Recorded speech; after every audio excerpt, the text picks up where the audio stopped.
Hi, Ayin. Ano to? Good afternoon. I just wanna tell you na I've been following you before ka pa naging candidate. And you got me dun sa ano yun, lumabas ka sa For You page ko dun sa Akong Bahala. At Oh saka my gosh! yung manifesting. Very gusto ko magpakwento kasi nga nakikita naman yung story mo of being a candidate. So, kailan ba nag-start yung desire na maging beauty queen? The desire to be a beauty queen po started when I was very young. Kasi I've been watching pageants for a long time. As in, bata pa lang ako talaga nanonood na ako ng pageants. So I've always wanted to join, but I guess aside from college pageants, wala na ako ibang masalihan because again, I'm 5'3", and parang it really wasn't in my career option. At least until recently when I saw na the height requirements were gone and I said, okay, this is my chance. So I've always had that desire. I was just waiting for the opportunity to do it. And it came this year. Yeah, curious nga ako. Parang, can you take us back to that moment na nakita mo yung na-lift yung kailan ka naka-decide na yes, I'm going to apply? Ganyan. I've decided many, many years ago. As in, if you even go back to some of my older posts, my TikTok, even like conversations with friends, I would always say na, ay nako, the moment mawala ng height requirements, promise, sasali talaga ako. And I would always say it, at first as a joke, pero if you say something often enough, nagkakatotoo rin sila. So I remember when I saw the poster, I was in our kitchen. I was working from home. Tapos nakita ko sa newsfeed ko, sabi ko, talaga ba? Talaga bang wala ng height requirements? So that moment, as in I stopped working, I got my requirements of the documents needed to apply. I downloaded the application form and the Miss Universe Philippines app. I checked out, okay, paano ba yung instructions? How do I join? Tapos yun, I applied within the hour. Pero kailan mo nalaman na pasok ka? Did it take a long time? How was the waiting period? Yes, it took a long time because I remember I sent in my application May. Tapos we were interviewed July. Yeah, we were interviewed July. So actually, I kind of forgot about it kasi it's been a while. And the funny thing is, during those times na I was waiting, wala kasi ako pong wala akong nakuhang email or anything. So I thought, okay, baka hindi ko alam kung nakapasok ko or what. So I just kind of let it be. And then some people would comment and tag me sa mga posts. Sabi nila, Miss Ayn, join, ganyan. Parang sa loob-loob ko, matagal na ako sumali, guys. Wala kang sinabihan?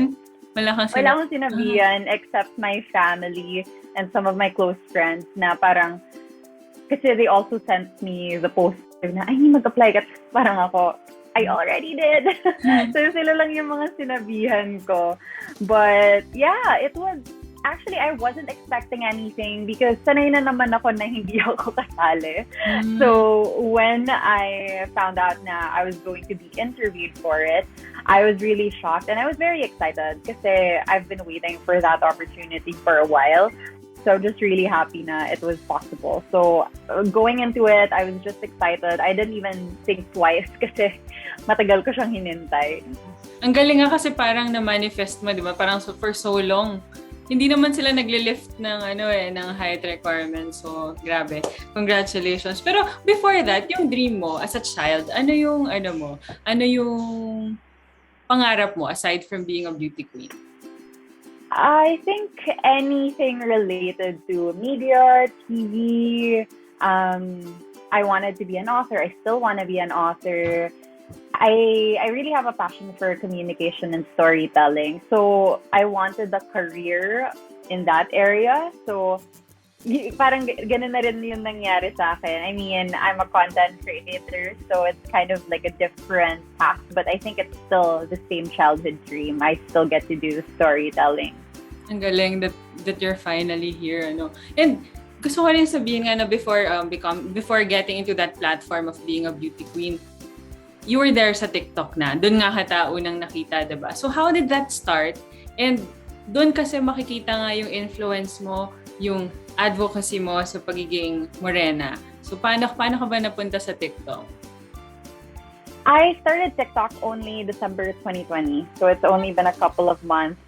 Pero I've been a content creator since 2016, so it's been 5 years.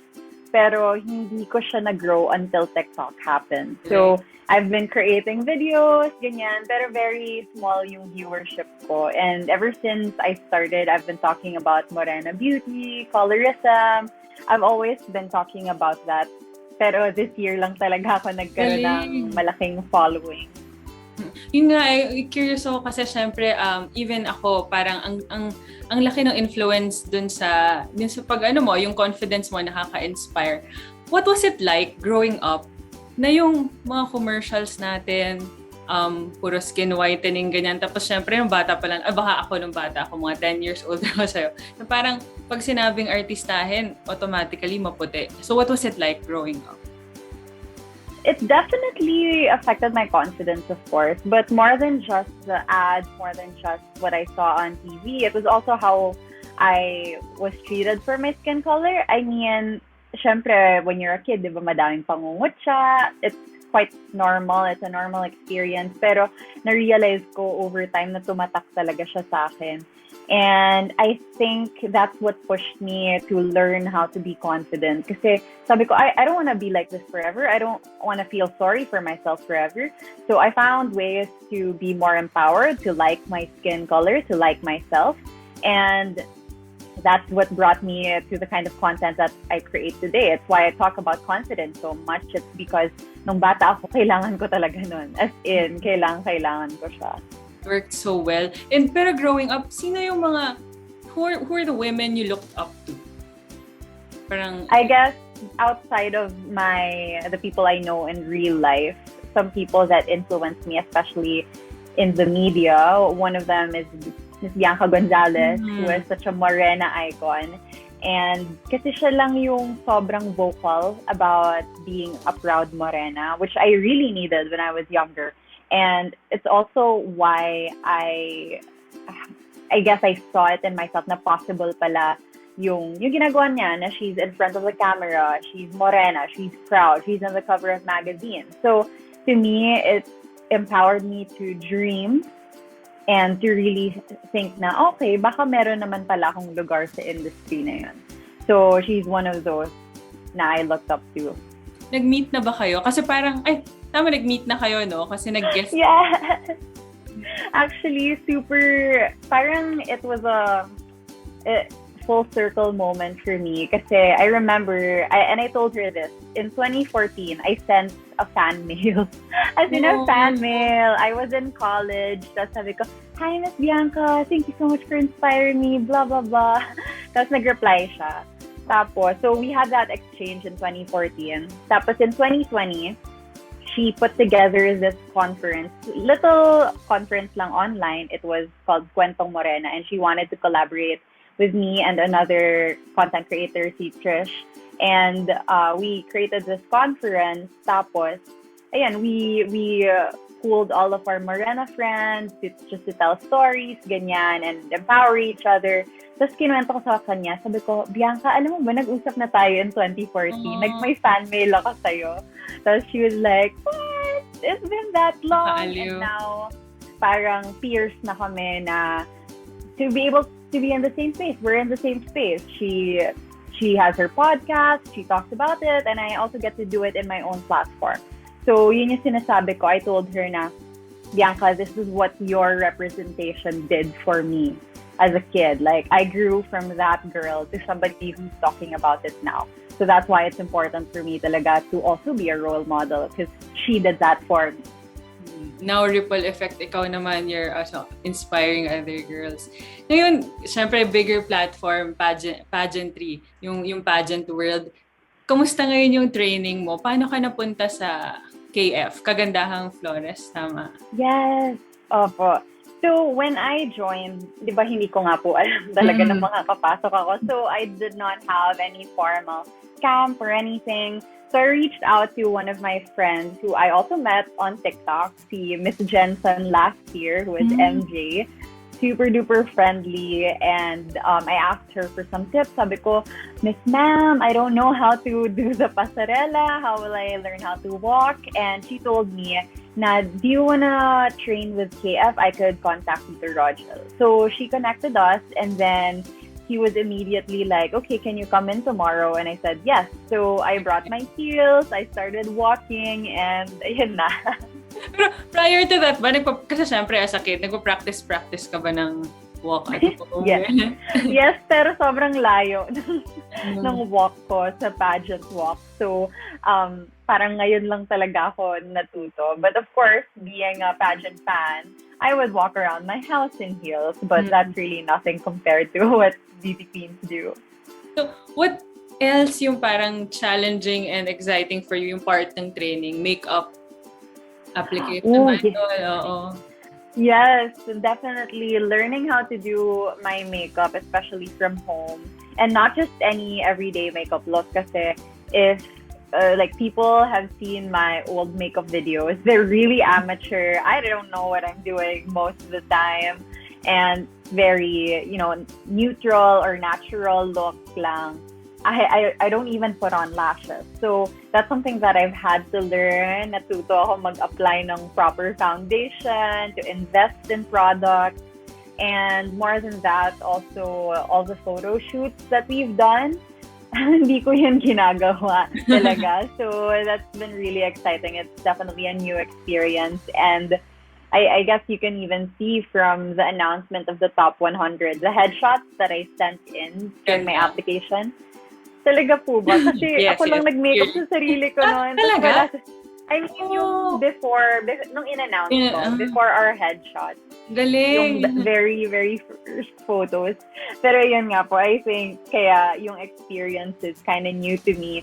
Kasi parang, wow, ibang experience, ibang world talaga siya completely. So, before, yung pagsali mo noon, on your own pa lang yun?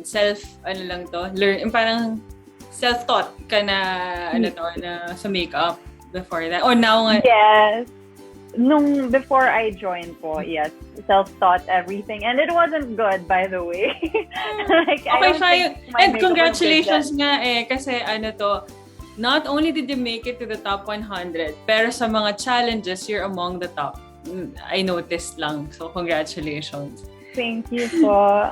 It's definitely the supporters doing talaga. The voting really helps. Mm-mm. And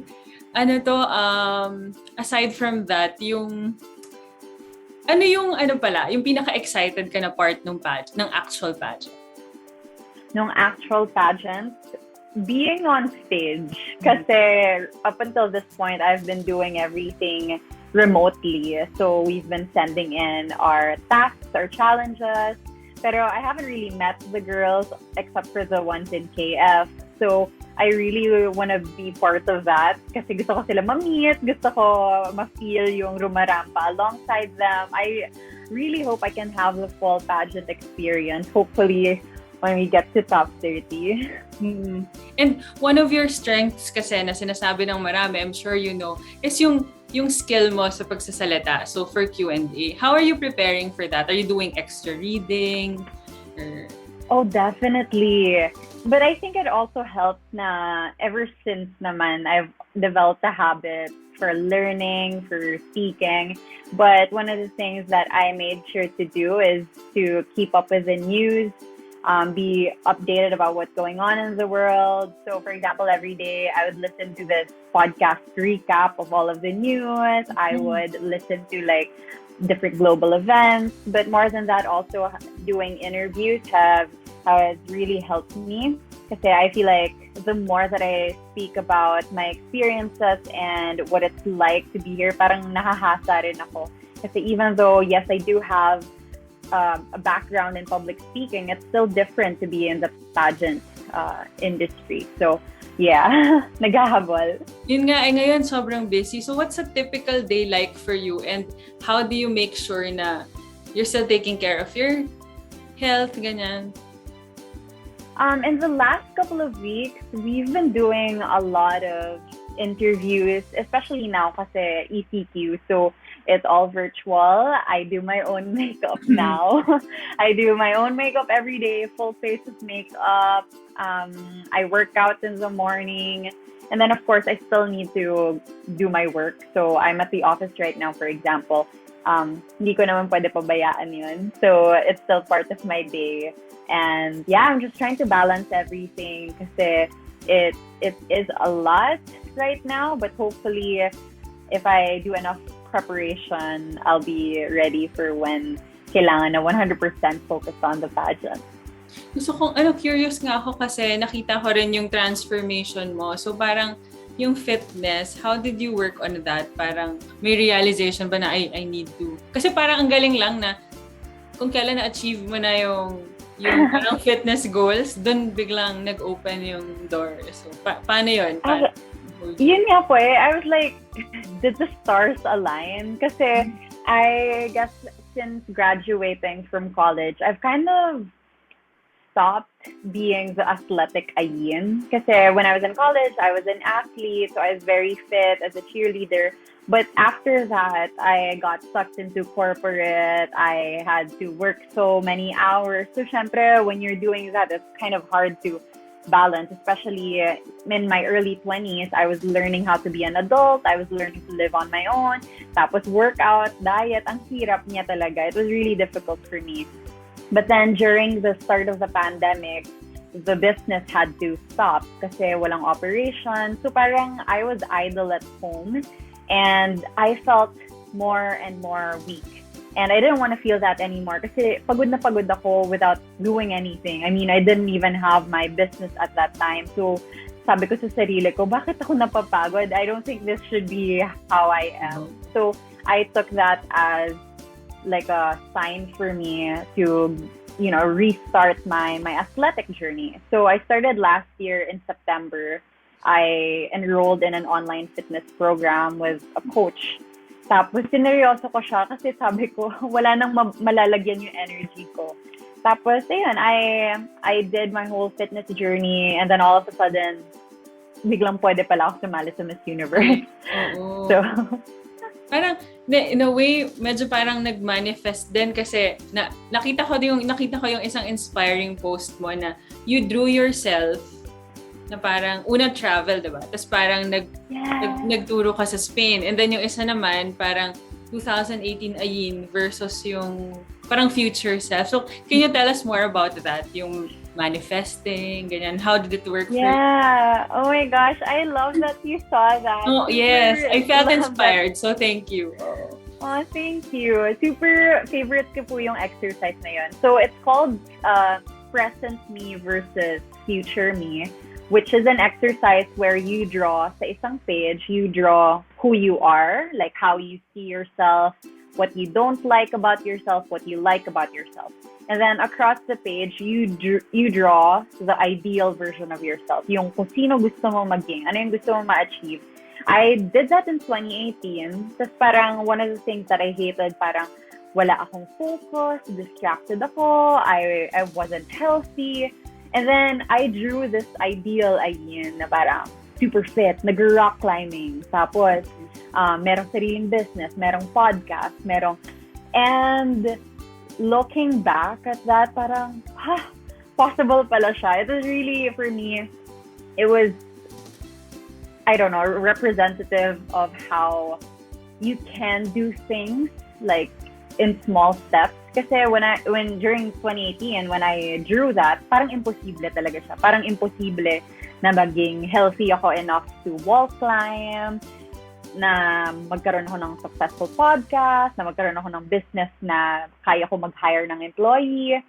So, but I allowed myself to dream is the thing. And that's a habit that I guess I've developed over the years na mangangarap ka na nga lang, wag mo na pigilan sarili mo. So, seeing that now and looking back at what I did in 2018, that drawing, I realized na, oo nga, if I just allow myself to take baby steps and progress and move forward, kaya naman siya.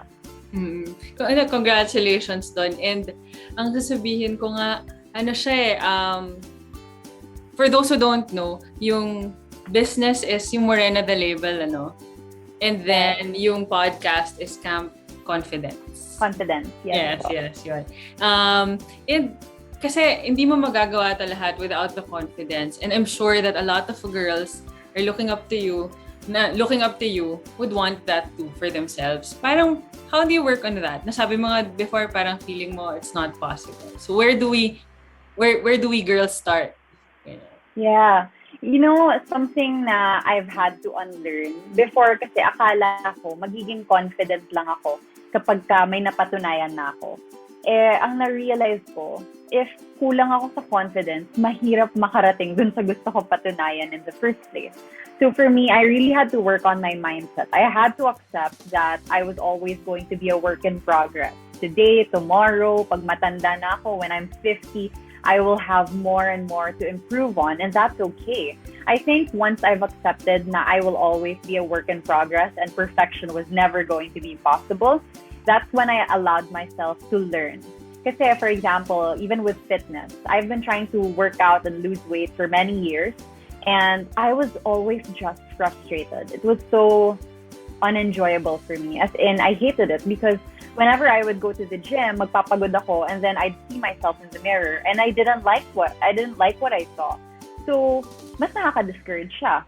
Whereas when I started last year, nung may confidence ako, kahit na I was at my heaviest, may confidence pa rin ako. And so every time I went to the gym, I enjoyed it. I looked at myself and I would say, girl, you did it again. And over time, the small steps compounded, and nagulat na lang ako, I guess I am fit now. I guess I am athletic again.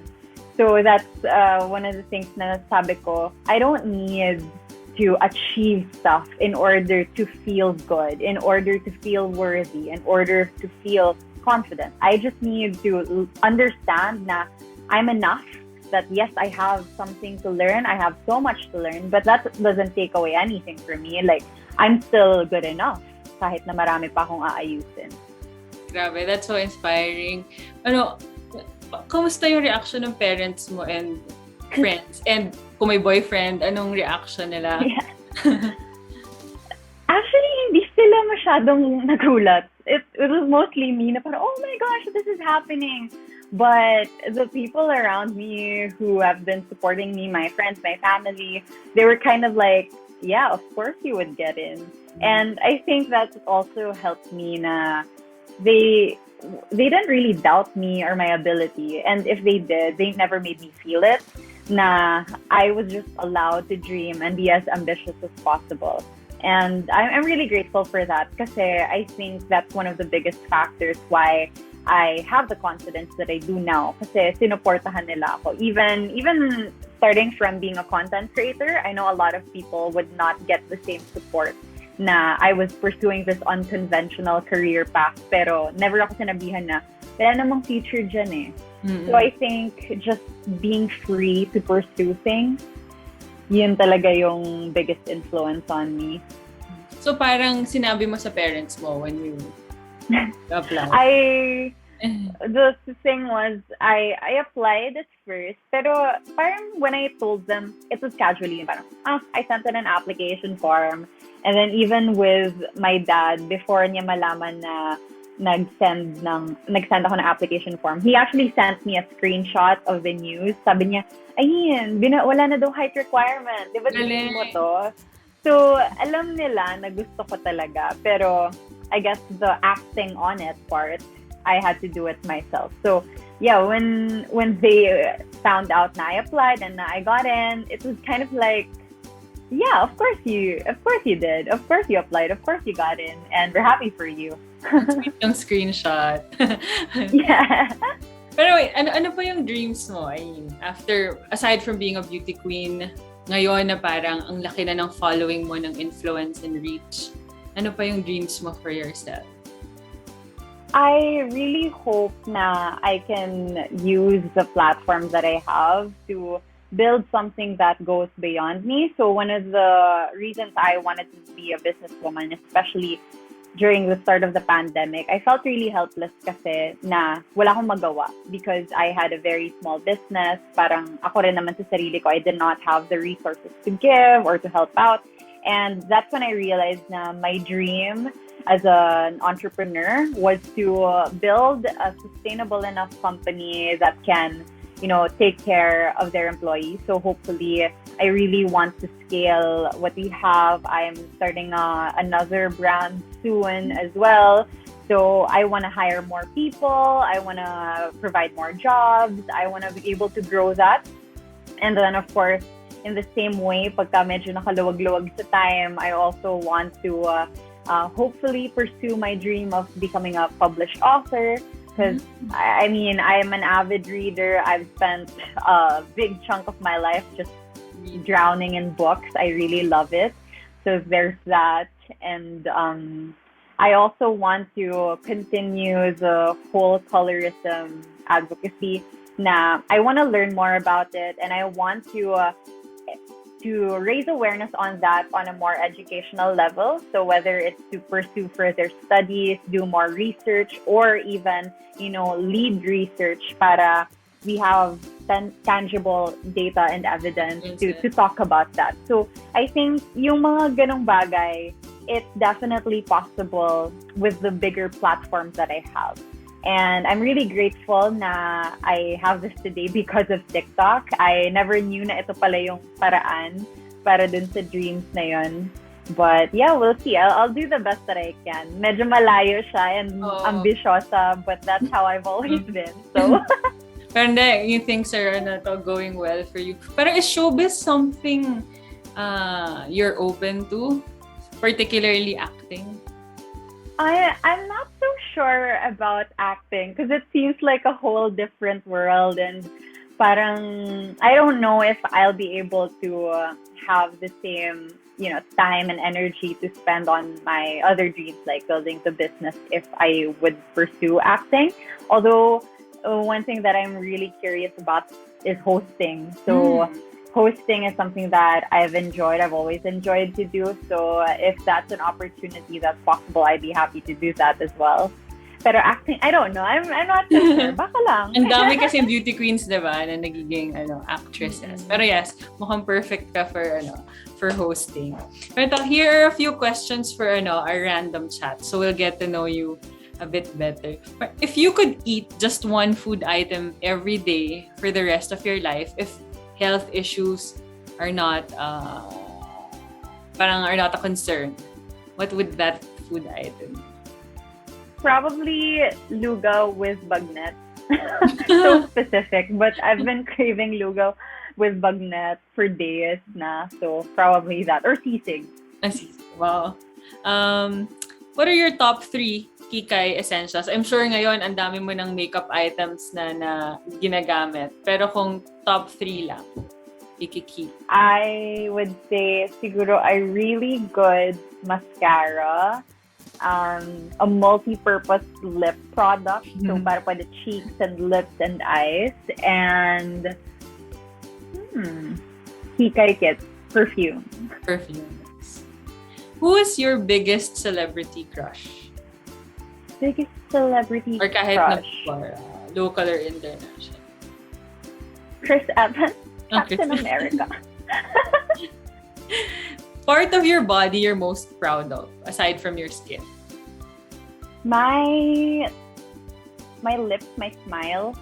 Yeah. 3 things we still don't know about you. You think we still don't know? Ooh, that I feel like I'm such an open book. Ano pa bang hindi ko na share? That I'm starting a new company. Oh, yeah. So I'll be so there's that. That's one. Another is I wasn't a dog person until I got our dog 3 years ago. And maybe the last one is when I was a kid, I used all sorts of whitening products because I didn't really like my skin color. So